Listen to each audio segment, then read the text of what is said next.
Up until the late 18th century, all red stones were classified as ruby.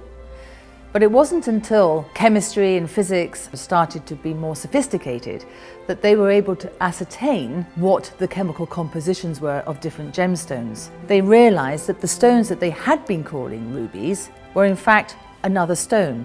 And that stone they've called spinel. Some famous red stones which were called rubies are in fact spinels, like the prince's ruby in the imperial state crown is in fact a spinel. So in fact, spinels made rubies famous.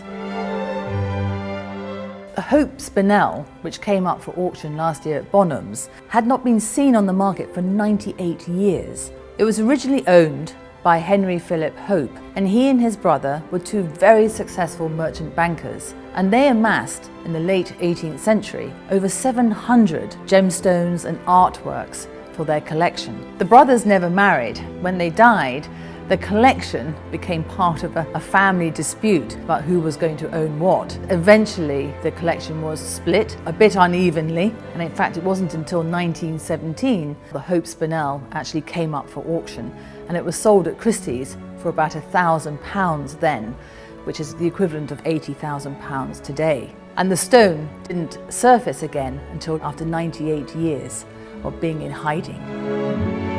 As gemologists, we don't use the term semi-precious to describe gemstones. For us, they are all precious. And I think the Hope Spinel, selling for a world record price of over £900,000, is only showing that the market is now appreciating that it's not just the big five that are rare and worth investing in.